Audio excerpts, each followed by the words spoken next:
Can you imagine as a woman walking by the street and you're walking by this homeless person, and then can you also imagine yourself as a woman walking by,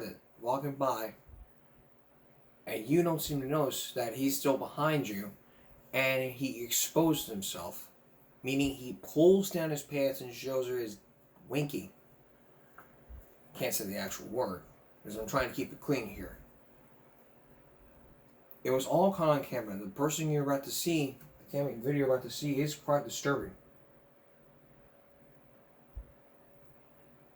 But you'll also meet the woman and some pedestrians.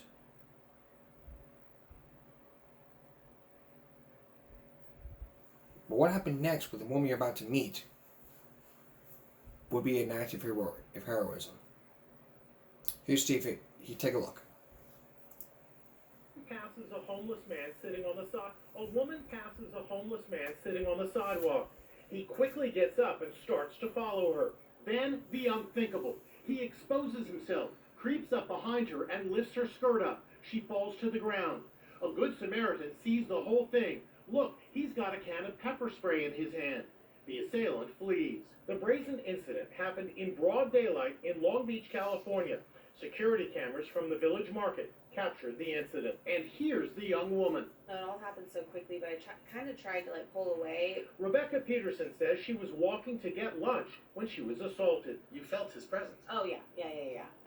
And that's when I started to turn around because I felt him lift up my entire skirt. Dan McIntyre was on his break when he saw everything. He had a horrifying look on his face. If I'd ever seen demon possession, that was it. She thanked the brave stranger who came to her aid. Thank you.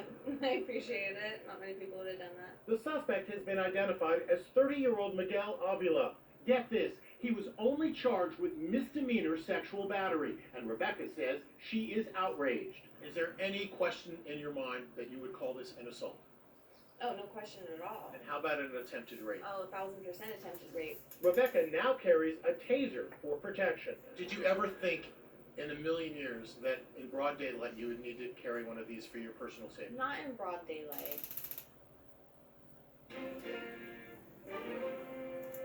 Just glad the woman's okay. But it can't happen to every woman, so next time you see something like that, start carrying protection.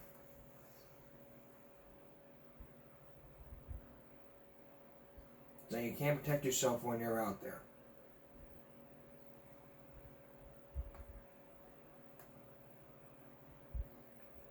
Alright, National Bullying Month is Prevention Month is about to end.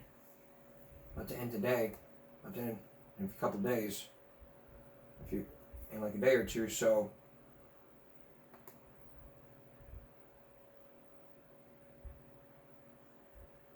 We're about to show you a student who describes repeated bullying, who says, quote, "and always beats me up." This happened in Buffalo, New York, just 5 days ago. Take a look. This is Eileen Buckley. A 9-year-old Buffalo student shares his story of being bullied repeatedly. The parents know there's a problem. The students know there's a problem. When are they going to listen? Buffalo Public School parent Gary Cutright reached out to me frustrated, saying his 9-year-old son Zachary has faced repeated bullying at his school 81 on Tacoma Avenue in North Buffalo. He says another student bullied his son 5 times, including trying to steal his cell phone and making a racist remark. And then the final straw came Friday when he got pushed in gym class. My son says he jumped on his back. The school says there's no confirmation of jumping on the back. Zachary is in 5th grade. He also receives speech therapy 2 times a week. The boy is so upset with the bullying, he wanted to tell me about it. It's super hard because he literally always tries to comes over and tries to always beat me up. When this happens, how quickly are you able to tell your teacher what's going on? It takes like 5 minutes because I can't just go walk up to her.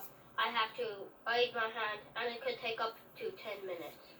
Do you feel like they believe you when you tell them what's happening? No. Ironically, the sign outside of School 81 reminds you that it's National Bullying Prevention Month. Cutright reached out to the school and district and filled out a Dignity for All student report known as DASA. He asked to have his son transferred to another school, but that was denied. Instead, Zachary was moved to another classroom. They're pretty much victimizing him, taking away from his friends in there because they don't want to do their job in maintaining discipline.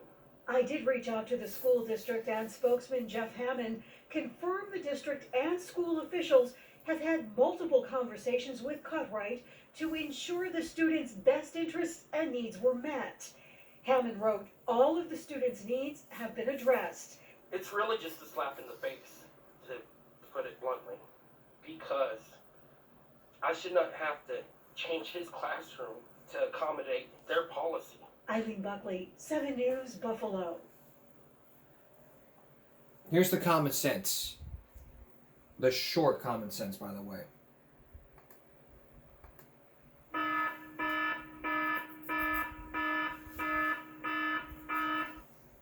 If your child feels like they've been bullied, the parent feels like you switch schools, just talk to the school. School shouldn't deny it. They should help out instead of saying, nope, he can't transfer. We'll move to another class. Cannot do that. You can't do that. That happened, I'd be furious. Alright, coming up next, you'll hear the other side of this story from Rain Dolcefino. Did he cross the line? You also hear testimony from a dead man. Will his side of the story convince the jury that Rain Dolcefino did not cross the line? Dennis Murphy has more. Stay with us. Yesterday, I brought you the story of Sylvester Turner and Rain Dolcefino. The whole incident started back in 1991 when a top-rated news journalist named Wayne Dolcefino did a story about former politician Sylvester Turner. Now, Sylvester Turner wanted to be a great politician, but until all that happened, Channel 13's Rain Dolcefino started digging up dirt on Turner, claiming that Turner cooked up an insurance scam and a will. A man was thrown overboard. And years later, it would all end up in the hands of the jury. We've heard from Turner's side. We've heard from testimony. We heard from Turner's side, and somewhat happened with Dolcefino. Now we're going to hear more from Dolcefino's side of the story, and a brand new witness who came forward and said that Turner was involved in that scam. The question is, did Dolcefino cross the line, or did the station cross the line as well? Here again, Dennis Murphy. Ladies and gentlemen, if you don't think, after the evidence is in, that there were signs of something fishy in this deal, Channel 13's lawyer had a perfect batting average in libel cases. He'd never lost. because this thing wasn't just fishy, it stunk to high heaven.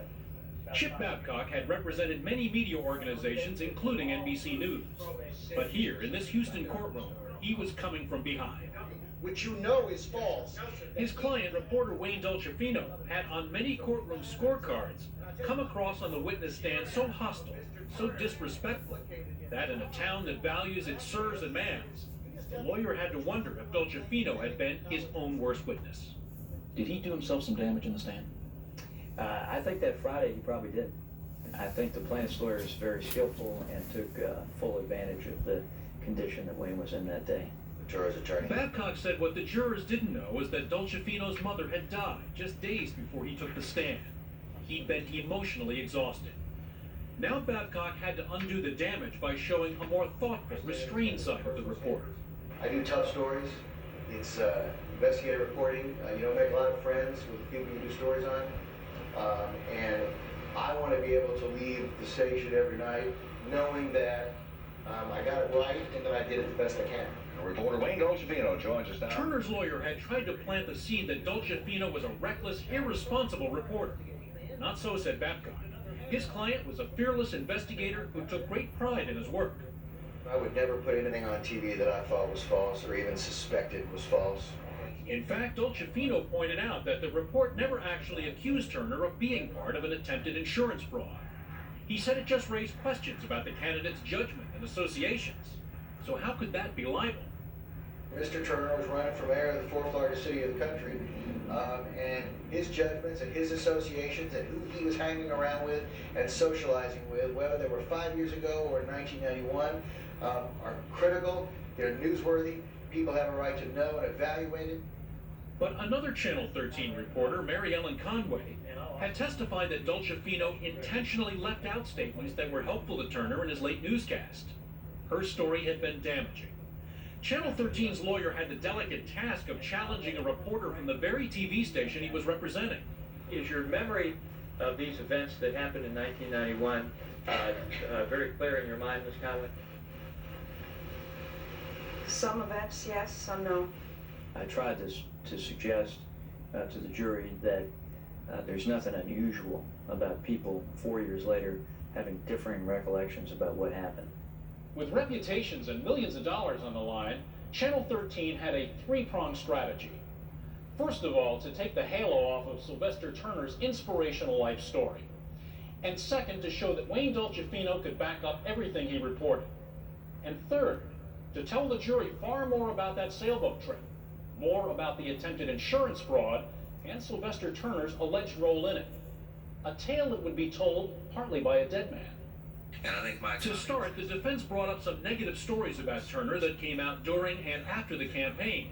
all these revelations about Sylvester Turner's finances could hurt him. Stories about failing to file income tax returns. Stories about unpaid utility bills. And why, if he was making over $1 million a year, did it take him so long to repay his Harvard student loan? And you couldn't pay an $8,000 student loan until the media exposed it, could you? It was after it became public. That is correct. And as Turner's lawyer had gone after Dolcefino, Dolcefino's lawyer returned the fire. Well, Foster supposedly falls off the boat. Not Turner. Foster falls off the boat after drawing up the will, and that is all through these probate. Excuse me. I think Mr. Babcock needs to take a break, Your Honor. But finger-wagging and name-calling weren't what the case was about. No, Channel 13. The issue was whether Channel 13 had gotten the Turner story right, or at least believed it had. And that came down to sources. The TV station would try to prove to the jury that it could back up every word in its report with sources and documents. I was trying to demonstrate how the statements in the broadcast were true. They were not false, number one. And number two, what kind of care Wayne had gone through in putting that broadcast together. And while it was true that important court documents were mysteriously delivered to Channel 13 just before the election, Dolcefino insisted his story was not politically motivated. Mr. Turner testifies that Channel 13 didn't investigate this story. They ran a story that was given to them. Is that, Mr. Dolcefino, a true statement? No, we did an investigation, and every story is given to us in some form or another. We did an investigation, Mr. Babcock. One of Dolcefino's key sources turned out to be an investigator who'd been appointed by a probate court judge to look into Foster's disappearance. We worked with the local police department. We worked with the Secret Service. Dolcefino had talked to her before the story aired. She not only confirmed information he'd found in court records, but she went much further than Dolcefino did on TV. Here's what she said about Turner's role in the attempted insurance fraud. Mr. Turner was up to his eyeballs in it. And remember, she worked for a court, not a news organization. Do you understand, Mr. Turner, how a station like Channel 13 might be concerned about a candidate for mayor when a court-appointed investigator tells them that he is in this conspiracy up to his eyeballs? Do you understand how they might be concerned about that?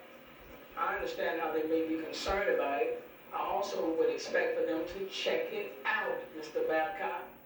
Dolcefino said he did check it out, making dozens of phone calls, poring over legal documents, even talking to Turner himself about Foster's disappearance. The candidate claims the news about Foster was news to him too. That guy died more than 5 or 6 years ago. Well, he's not dead. As far as we all know. I I mean, he went overboard. He's in Spain. Not as far as I know. I ought to go talk to him. After checking it out, Dolcefino told the jury he found Turner's fingerprints all over the alleged swindle. I believe there was another story, a deeper story, that I personally believed, as well as the court-appointed investigator believed, that Mr. Turner was a knowing participant. Dolcefino never went that far on the air. But now, 5 years later, the jury was about to hear more about that sailboat ride from someone who would accuse Turner directly of being in on the scam. Someone who was aboard that sailboat the day Foster faked his own death.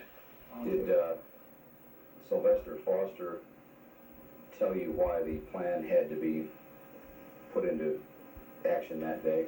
Yes, he did. What did he say in that regard? He told me that Sylvester Turner had told him there was an indictment being handed down for him, and that he had gone to Sylvester Turner's office. The witness's name was Keith Anderson, and he was part of the scheme. By the time the jury heard his testimony, he had already died of AIDS. His videotaped deposition told a damaging story about phone calls made from the sailboat. Foster calling Turner just as the bogus drowning plot was starting to unfold. He had a cellular phone with him. On several occasions, he said, "Excuse me, I need to call Turner." Channel 13 introduced phone records backing up that testimony, and there was more.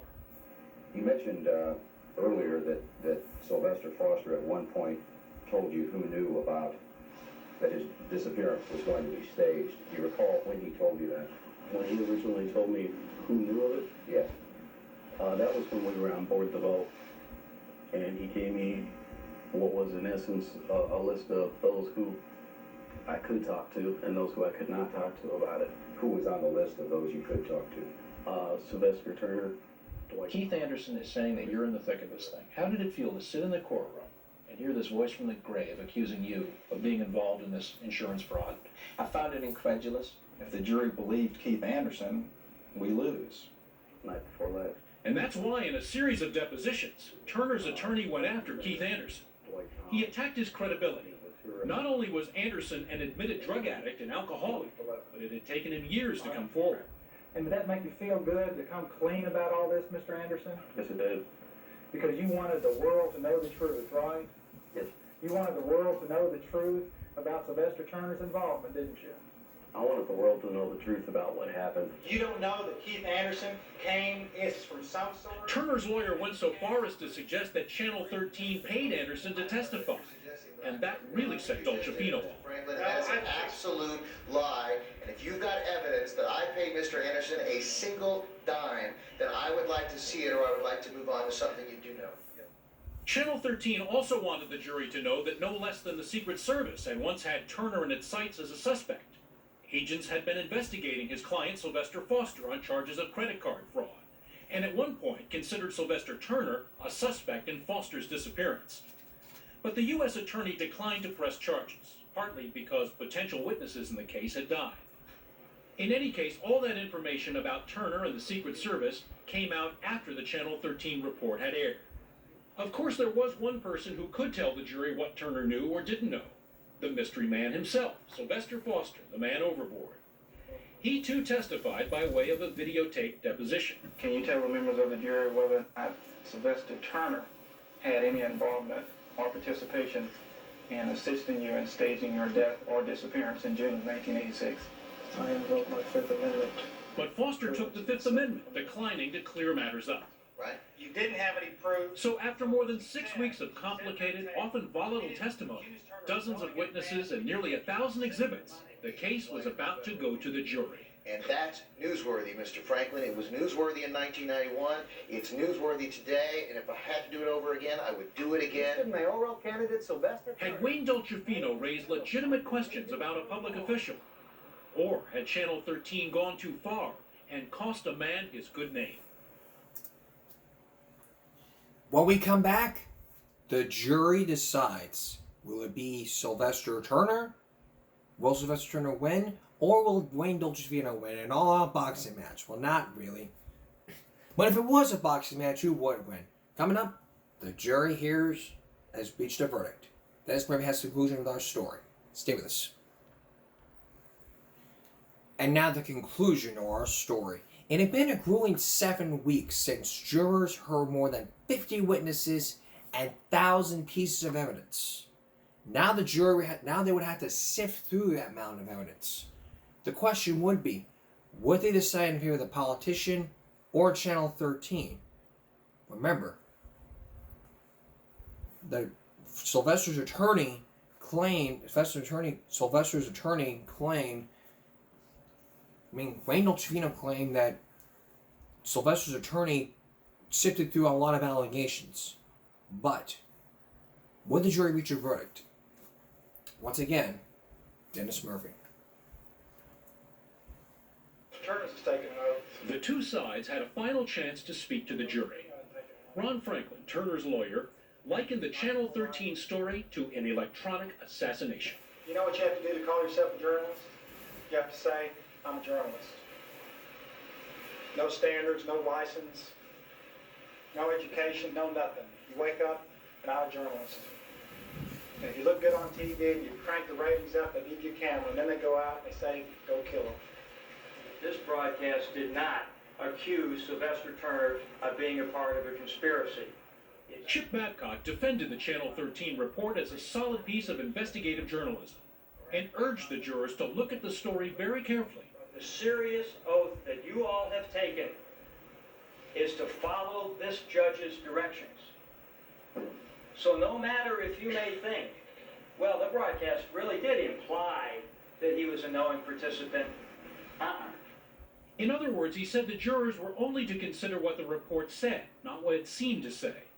Not only would the jurors have to decide whether that story was false, but more important, whether Dolcefino knew or suspected it was false.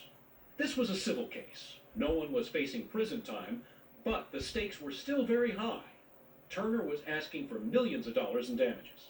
As the jury headed out for deliberations, how'd you think you'd done? Oh, I thought we won. Channel 13 may have been feeling confident, but Turner's lawyer had a bad case of butterflies. Butterflies is an understatement. I was dying, absolutely dying, every minute. Those nerve-wracking minutes would turn into hours.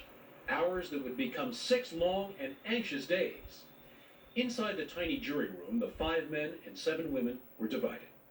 I was a little apprehensive because the decision that we reached would impact someone a great deal. For me, it was probably one of the toughest things I've ever had to do. An office manager, a truck driver, a woman who works for a document storage company, and a human resources manager were 4 of the 12 jurors. What did they make of Wayne Dolcefino? I mean, he's sort of like a pit bull. I mean, he was very tenacious. It probably makes him good at what he does. He got so overwhelmed or hot-headed over how he presented his point of view. Mr. Franklin? I don't care to deal with you outside the courtroom. Mr. Franklin, I will call the district attorney. Franklin Dolcefino is quite an electric display in the courtroom. At one point, Ron Franklin just started pushing buttons and Wayne Dolcefino would just react. What did Franklin want you to believe about that man? That he couldn't stop and he had no control. Because for 4 years... If some of the jurors were put off by Dolcefino's demeanor on the stand, they insisted it didn't affect their final decision. So how did they react to Sylvester Turner's teary testimony? I am asking you to do for me. I didn't buy the tears. He's very engaging and he's a player in politics. He's a manipulator. He knows how to work the people. I believe that he was damaged and hurt. In my opinion, what Channel 13 had done to him did devastate him. It just crushed him. The verdict would not have to be unanimous, but 10 of the 12 jurors would have to agree. They were instructed to answer a series of questions. First, was the story defamatory to Turner? And if so, was it false? That's where they got stuck. There were some raised voices in open court. Were there raised voices in the jury room? Oh, yeah. Mm-hmm. Yeah. There's 12 different people in there, 12 different truths. They kept coming back to the same question. Was the story true? Dolcefino was telling the court that here is this man who wants to be the next mayor of Houston. We're saying, look at who he associates with, look at his judgments. Right. Isn't that a valid thing for any reporter, for any news organization to do? It is. I found it to be factual. I couldn't find anything false in it. But other jurors weren't so sure. As you go through that story line by line, can you find a factual error in what he reported? Nothing substantial. For me, I think it was more the presentation of it. I don't think Wayne presented the whole truth. I think Wayne presented part of the truth. And of all the witnesses, the one who seemed to make the biggest impression was Mary Ellen Conway, the reporter who contradicted Wayne Dolcefino. Her testimony was very important to me. Remember, Conway had testified that Dolcefino did not include statements supporting Turner in his second report that night. I think he showed reckless disregard for the truth. Specifically in that 10 o'clock newscast when he omitted Right, exactly. the character witness's Right. testimony. In fairness, that would have presented a more complete picture, and I think he chose to leave that out. And there was something else that bothered some of the jurors. Something they noticed when Conway walked into the courtroom past her colleague, Wayne Dolcefino. Wayne didn't even acknowledge her coming in. He was sitting in the corner over there. Just the body language of those two Just people in the the body courtroom. language made a big impression for me. So you took all that in? He was our colleague, and he couldn't even move his foot to let her pass. He couldn't even And extend he a didn't common even look at courtesy. As for two other key witnesses for Channel 13, the investigator who backed up Dolcefino's story, and Keith Anderson, the witness who testified by video and pointed the finger directly at Turner, the jurors decided they weren't very credible. Nor were they sure what to make of the fact that the Secret Service once considered Turner a suspect in the case. We can figure out why the Secret Service came down here and testified. They really didn't give any information. I think there is a place to stand. And what about Turner's allegation that the story was a political plant? Were you convinced that the story came from the opposition camp? Yes. I think it did. They denied the fact that it was politically motivated when in fact it had been. So to me, from the in a very absolute sense, the whole thing was presented falsely. I invoke my Fifth Amendment privilege of self-incrimination. What about the man in the middle of this whole thing? The man who faked his own drowning, Sylvester Foster. He fooled a lot of people. Just a very good scam artist. How many of you think that Sylvester Turner was in on what was implied in Wayne Dolcefino's story? That was in on the scam? I don't think he was. I don't think we'll ever know. I don't know. I don't think he was totally clean. It's possible, and if he wasn't in on it, he had his suspicions. Okay, so Sylvester Turner versus Wayne Dolcefino. After struggling for nearly a week, the jurors finally reached a verdict. The final vote, 10-2. Were the broadcasts defamatory as they related to Sylvester Turner? The answer is yes. Jury question number 2. Were the broadcasts false as they related to Sylvester Turner? The answer is yes. Sylvester Turner had won. Triumph for the politician. A body blow for Wayne Dolcefino and Channel 13. Not only had the jury found the story to be false and defamatory, they also decided that Dolcefino either knew the story was false or acted with reckless disregard for the truth. I walked into that courtroom with a Turner name and with a Turner spirit. And I walked out of the courtroom standing on truth and standing on principle and conviction. The jury awarded Turner $5.5 million in damages, including a $500,000 penalty against reporter Wayne Dolcefino. Did this become a case not about the facts, but about Wayne's personality? I think, unfortunately, to a large degree it did, yes. I think that Wayne's testimony on Friday confirmed the stereotype of the aggressive, take no prisoners kind of reporter. In the end, there seemed to be two different provocative conclusions about what the jury had done. Had they fired a warning shot at the news media that the public is fed up with its arrogant no accountability? Or had they ignored the First Amendment and libel law by telling reporters that they could be punished for simply asking the tough questions? In a trial as contentious as this one, not surprisingly, both sides would disagree. This verdict will have a chilling effect on some journalists. They see a verdict like this and they say, there is no way I can do that kind of reporting for fear that I might get sued. They say, well, it will create a chilling effect on reporters. When malicious reporting is done, it creates a chilling effect on people in our democratic process. Dateline will continue after this message from your local station. But there is probably some good news. After that story aired, after the trial, something dramatic happened. Coming up, we'll tell you. Stay with us. It's been over 10 years, over 20 years since that trial of Sylvester Turner versus Ray Dolcefino. But there is some dramatic there's something dramatic about what happened. Take a look. After Turner lost the mayoral race in 1991, he filed a lawsuit. A jury ruled the story was false. The appeals court in Texas Supreme Court ruled the story was substantially true. Regardless, there was one really bad result from that story. The local news media today in Houston is simply chicken, afraid to run investigative stories on political candidates in the days before the actual vote. Actually, they've got it wrong. What they're doing actually cheats voters from knowing what they deserve to know. Know what they deserve to know? I mean, reporters have the right to ask tough questions.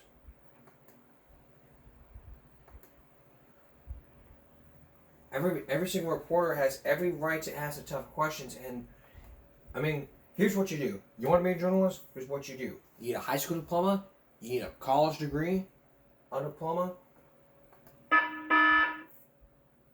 Here's what you need. Here's some common sense to be a journalist.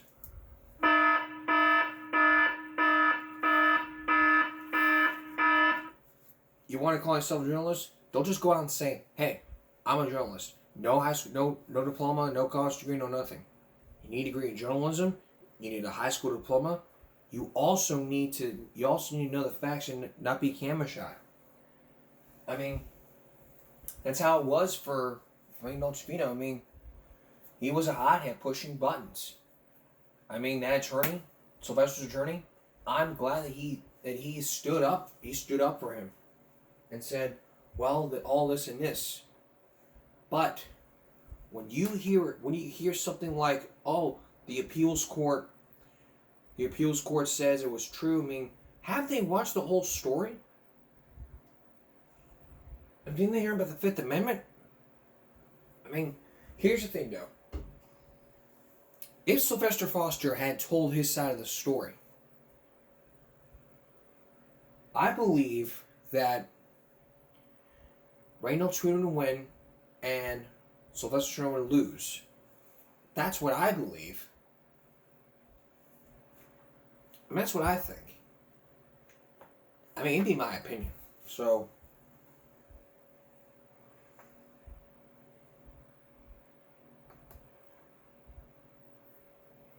I mean, it's just being what I say, but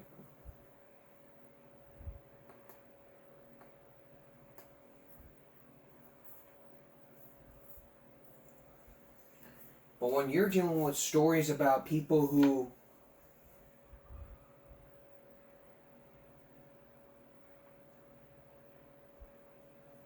just don't know the truth, then you get to wonder, then you get to say to yourself, what else comes next? And what else comes next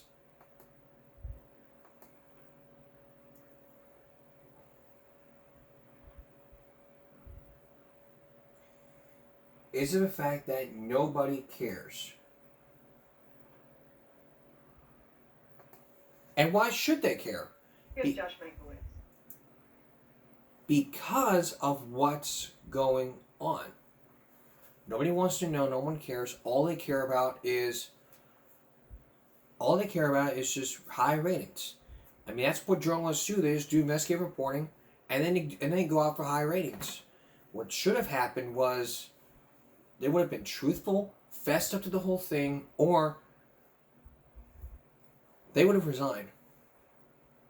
I'm not blaming journalists out there. There are some great people that I've known. I've known Mackenzie Henderson for 5 years. Best damn reporter ever. I'm not slamming. I'm not throwing any reporter under the bus. I'm stating facts here. The simple facts are. The simple fact is this: if you call yourself a journalist, don't just wave about saying you're a journalist. No. Go to college, get a degree, and then you become a journalist. That's how it is. Experts may predict. Experts may say something different. But it's just what I have to say. Now a story about some affirmative action.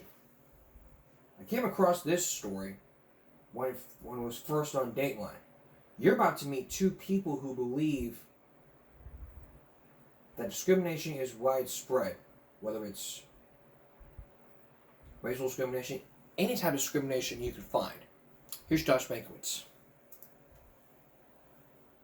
You needed that job, and you were the best qualified, but they had to give it to a minority because of a racial quota. Is that really fair? It's been the focus of campaign commercials. Affirmative action is injustice, just as the original discrimination it desires to reverse.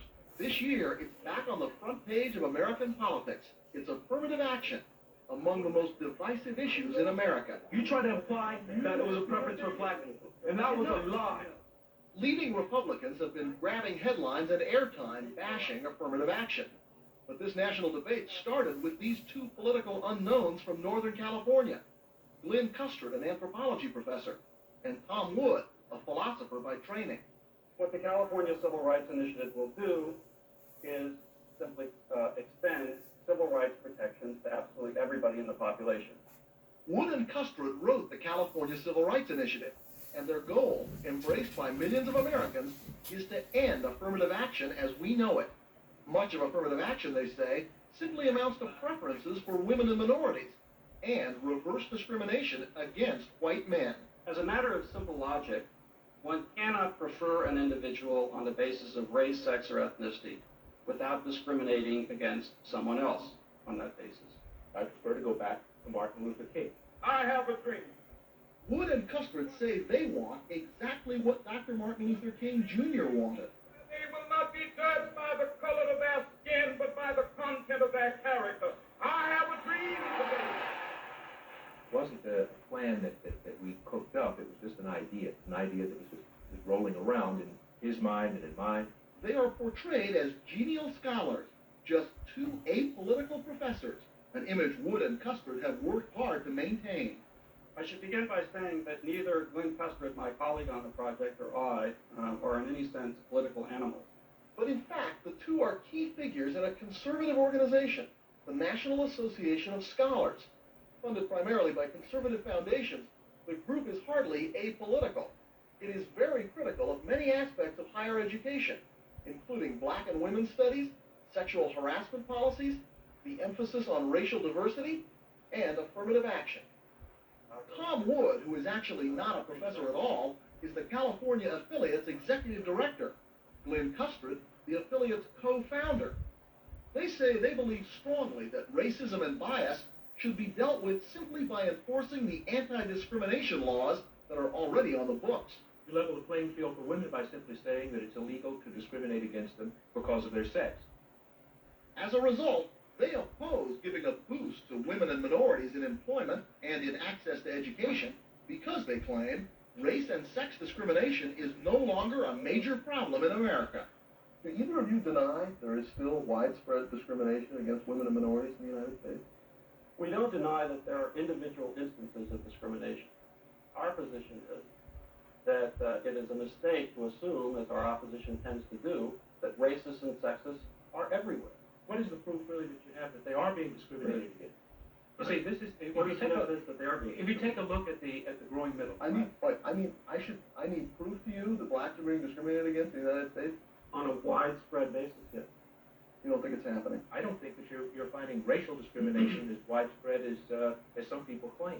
And the Look, question is, if it is widespread, where is it? Where's the proof? Nothing can be proved just on the basis of anecdotal evidence. You actually need to look at statistics. We look, and despite the progress over the past 3 decades, we found in study after study evidence that suggests discrimination against women, blacks, and other minorities is still widespread. For example, a federal bipartisan commission initiated by Senator Bob Dole reported last year that 95% of all top corporate managers are white men, and that stereotyping, prejudice, and bias are major factors keeping women and minorities from those positions. But when it comes to hard numbers on reverse discrimination, something Wood and Custrad claim is very common, they come up empty-handed. How much reverse discrimination against white males goes on these days? Well, I don't think that there are studies that give body count. That could be because 3 separate studies of reverse discrimination indicate that while it certainly does exist, it is a very small problem when compared with discrimination against women and minorities. But Wood calls the most recent and most highly quoted of these studies unsound and intellectually dishonest. We spoke to more than 15 conservative think tanks and academics around the country. Many told us reverse discrimination is difficult to prove, and in fact, no one could produce any broad-based scientific studies that prove or even suggest that reverse discrimination is widespread. In the debate over affirmative action, hard facts often take a back seat to catchy anecdotes. Just listen to a few that Tom Wood and Glenn Custard tell. Tulane University has recently announced a policy of explicitly setting aside half of its teaching positions for women and minorities.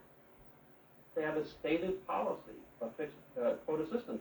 In fact, because the Tulane faculty is still overwhelmingly white male, the school announced last spring a plan to set up a special fund for recruiting women and minorities. The plan was controversial, and some critics called it a quota system. But the school says there were absolutely never any quotas. For example, there was a man who was promoted beyond his experience to the rank of lieutenant, and he was killed. He was killed in a fire, and the reason was that he was beyond his experience there. This is something that everyone knows. Not true. Glenn Custard tells this anecdote about the only black San Francisco firefighter to die in the line of duty.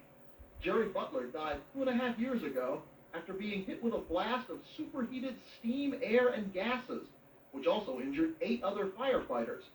While Butler may have benefited from affirmative action, fire department officials told Dateline his death had nothing to do with his level of experience or with affirmative action.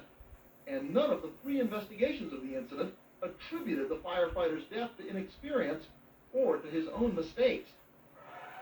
And Custard also likes to complain about what's called a consent decree, a federal court order that requires San Francisco's fire department to hire and promote more minorities and women because of years of discrimination.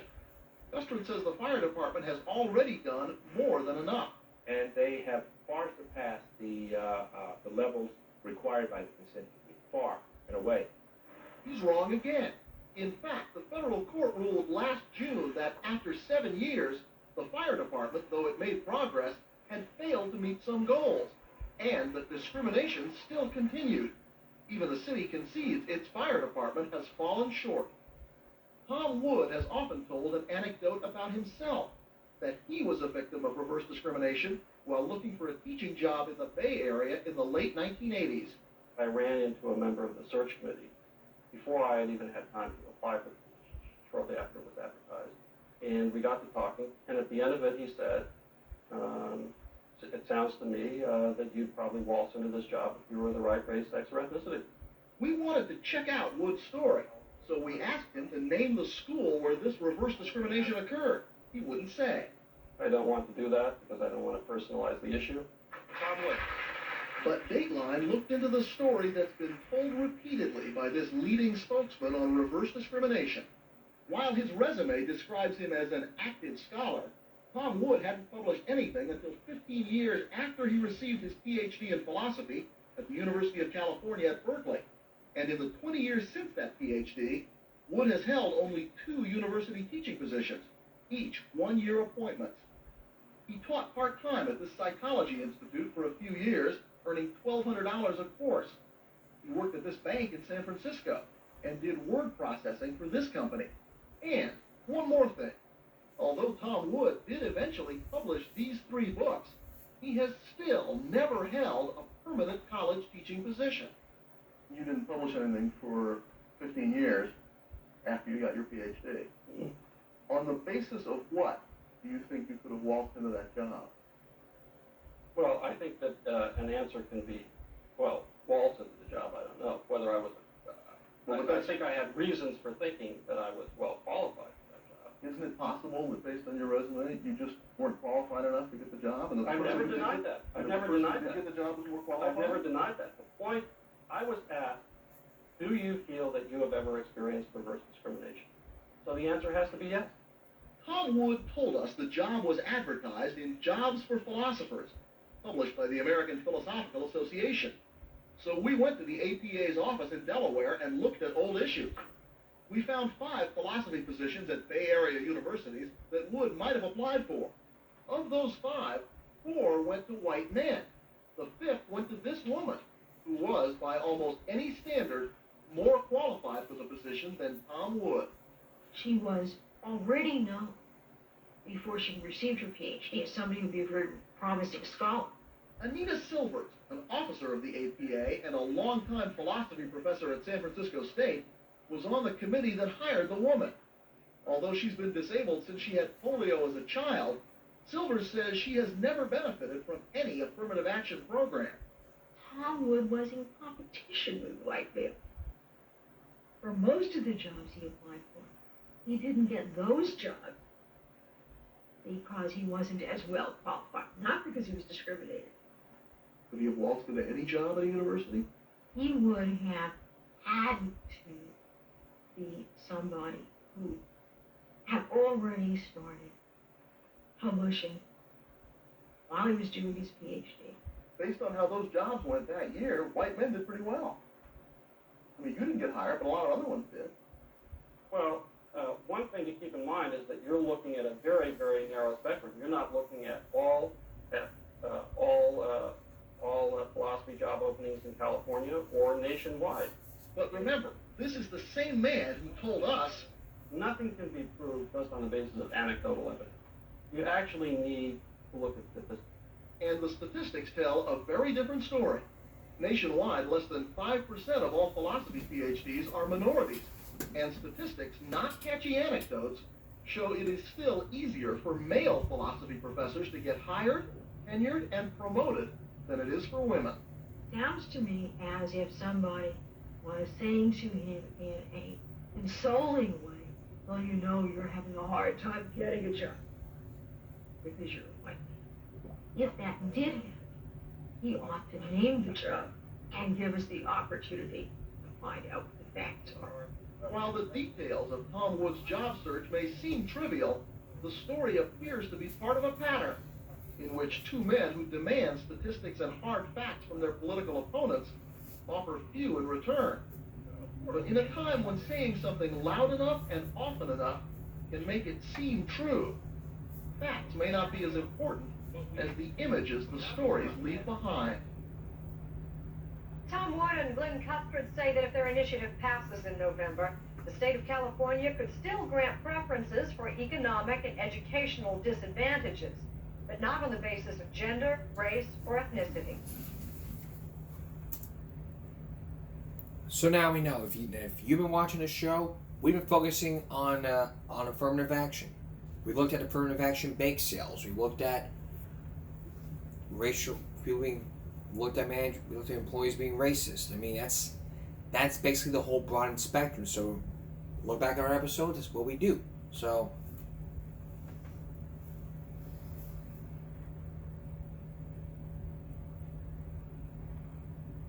I believe now you probably know the whole story.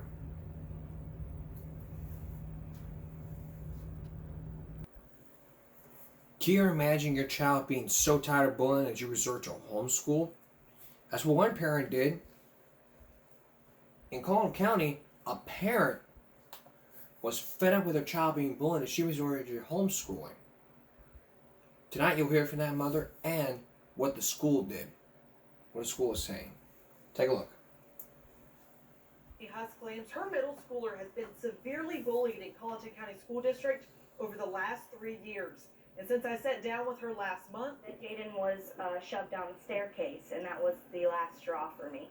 And I asked them to pull the video footage, and they didn't. I didn't get to see anything, and I don't know if anything was done about it. Husk now has resorted to homeschooling. I shouldn't have to be a teacher, and I had to choose between my son's safety and the inconvenience, and I knew that I had to keep him safe, and he was no longer safe being in that school. Husk claims at least 6 parents have come forward to her on Facebook saying their child is experiencing the same thing, with some cases even worse. According to the 2022-2023 State School Report Card, Colleton County Middle School received an overall rating of a 30 out of 100. Wow. That's pretty bad. Out of the 5 elementary schools in the district, the average rating is a 38.6. The high school, a 38. There have been 82 reported cases of bullying and harassment, and with nearly 5,000 students enrolled, a little over a fifth of them received out-of-school suspensions. It's the whole county in general, not even just the middle school, but it's all of them. It's the way this whole county operates, and I'm not surprised one bit that it has low ratings. The Colleton County School District says, quote, "The district has developed a plan to improve our overall outcomes that includes a focused data analysis process to improve instructional decisions, targeted professional development for teachers to address identified areas from our data analysis, MTSS structures, SEL support for students, and targeted professional development for principals and instructional coaches." They tell us they can't comment on any cases of bullying involving a specific student, citing privacy concerns. I think that I did do the right thing, keeping my son safe, but I just hope that no other parents have to go through this. In Colleton County, Anna Harris, Live 5 News. She should have threatened to sue this district.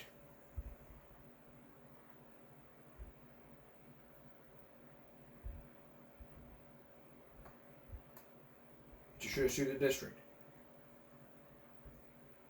Common sense alert.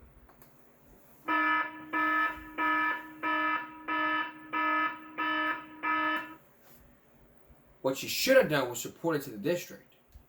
She should have sued the district and said, okay, well, if you're not going to show me the videotapes, you guys see the tapes? Nope. Okay, well, if you're not going to show me the tapes, I'm going to sue you.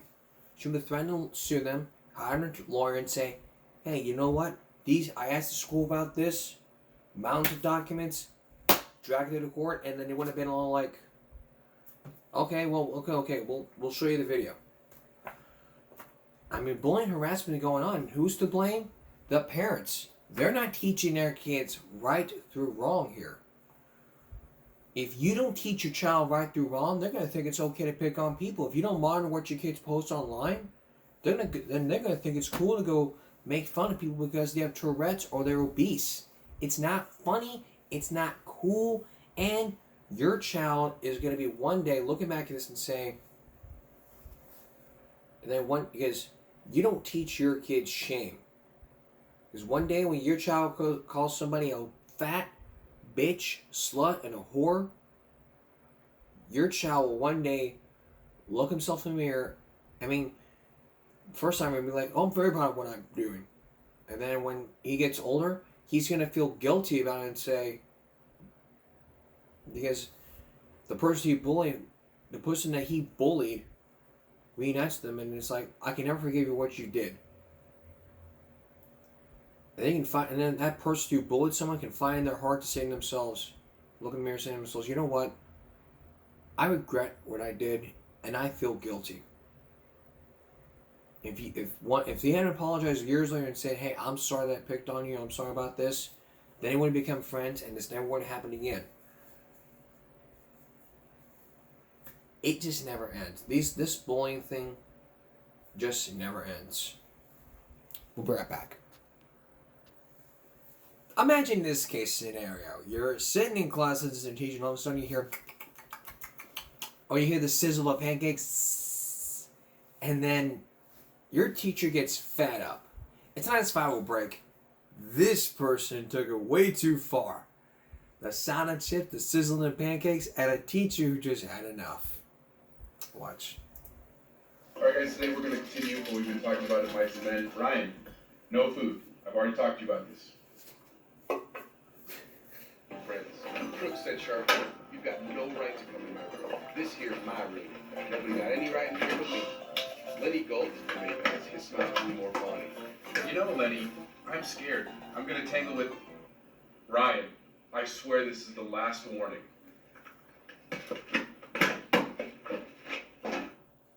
Alright guys, you can see here at the end of the quotes, they really try to stick true to the time period. And so a lot of times if you think of it in terms of those accents, it really changes the way you... Ryan! Alright, that's it. Outside. Let's go. Ryan, what do you think you're doing in the classroom? We got all these kids in there that want to learn, and you're in there making pancakes like it's nothing. You don't care about your education, you don't care about your life? This is what you want to do, you want to make pancakes, you're not going to be anything.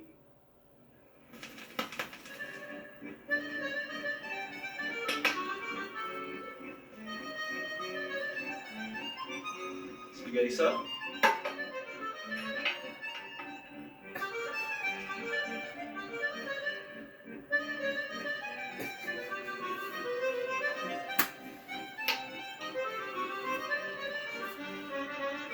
That's it. I give up. He's lost. There's no recovery. Bears. I think we can throw in one more. This was like one of my favorites to wear. This is like one of my favorites. I watched this years ago, and let me tell you, it's kind of funny to watch. Watch.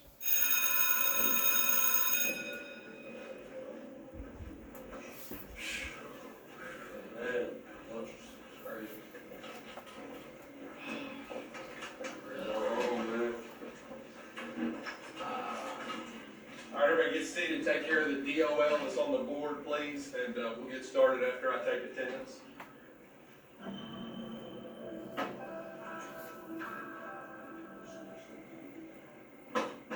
Corey, what's the deal? What? That cup? You got something to drink in here? What are our rules about, like, what's our rule about having something to drink in here? And how many times, Dr. Brandon, have I told him not to have something to drink in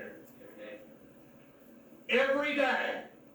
I tell you not to bring something to drink, and you think I'm an athlete, people like I can do whatever the heck I want. I'm about tired of it. How many times have I had to say, Corey, don't bring it, and you get up and throw it away, oh, I'm just gonna throw whatever. And you do that little mumbling thing you do. I don't want to see that in this room anymore. You understand that, yes or no? Okay. And here's what I gotta do. I'm about sick and tired of this going. It's right here. I'm sick and tired of it. Now go to the office.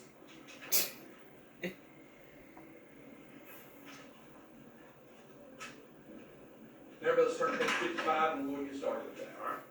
We're going to start it.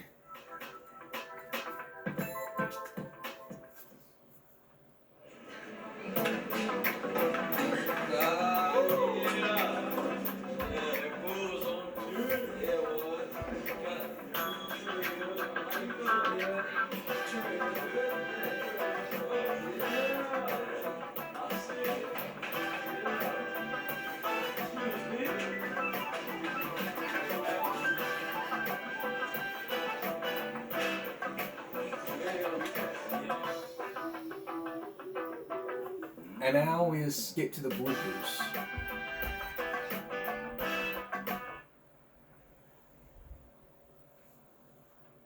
Everybody, let's turn to page 55 and we'll get started with that, all right? We good? Yeah. We good?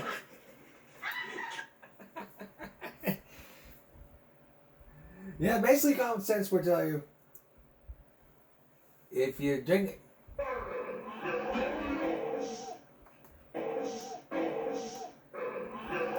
one more time. That's what can happen to you. Basically, common sense says no eating and drinking in class unless the teacher says it's okay, it's okay. Trash the school, trash, I don't care. Just basically no eating in class. That's giving me a break for Monday. We'll see you on Wednesday. Have a good night, everyone.